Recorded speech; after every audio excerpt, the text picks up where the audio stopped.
अस्सलाम वालेकुम। हाँ जी सी भाई, क्या हाल है? ठीक ठाक हैं?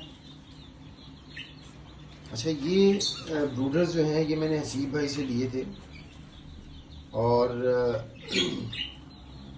जब मैंने लिए थे तो तकरीबन 2 माह पहले ये मैंने हसीब भाई से लिए थे ना। मेरे पास चिक्स कुछ ज़्यादा थे, तो कुछ चिक्स जो है वो मैंने इस ब्रूडर में रखे थे और कुछ जो है वो मैंने गत्ते के डब्बे में रखे थे।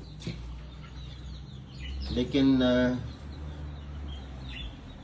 ये जो ब्रूडर्स हैं इनकी क्वालिटी माशाल्लाह इतनी अच्छी है कि इसके अंदर तकरीबन 15 के करीब चिक्स रखे थे मैंने, और 15 जो है वो मैंने डब्बे में रखे थे।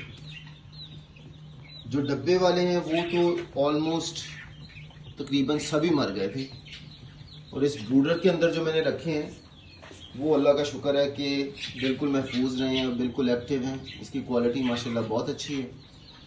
पहले मैंने एक लिया था हसीब भाई से, लेकिन उसके फिर 15-20 दिन बाद मैंने उनसे दूसरा लिया था, और चूँकि चिक्स मेरे पास ज़्यादा थे, वो 2 में भी पूरे नहीं आ रहे थे, तो इन ब्रूडर्स की क्वालिटी से सेटिस्फाइड होकर मैंने फिर जो है तकरीबन 20 दिन पहले हसीब भाई से जो है वो 2 और ब्रूडर, हाँ जी, इन ब्रूडर्स की क्वालिटी से सेटिस्फाइड होकर जो है ना जी, मैंने फिर इनसे 2 और ब्रूडर मंगवाए थे, जो कि 15-20 दिन पहले मैंने मंगवाए हैं। और इनके अंदर भी मैंने चिक्स रखे हुए हैं। इस वक्त मेरे पास 4 ब्रूडर्स हैं। एक ये तीसरा है, ये चौथा है जिसके अंदर भी मैंने चिक्स डालने हैं, अभी तक डाले नहीं हैं, लेकिन इसकी क्वालिटी माशाल्लाह बहुत अच्छी है। इसका हीट सिस्टम बहुत अच्छा है, बल्ब लगे हुए हैं अंदर, सनामिक्स हॉट प्लेट लगी हुई है इसके अंदर, यानी कि आप कह लें कि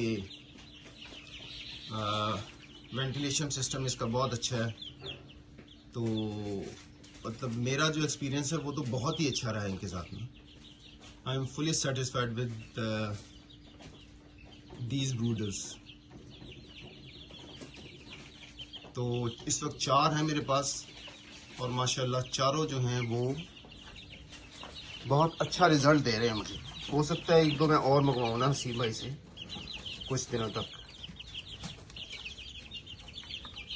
ओके जी।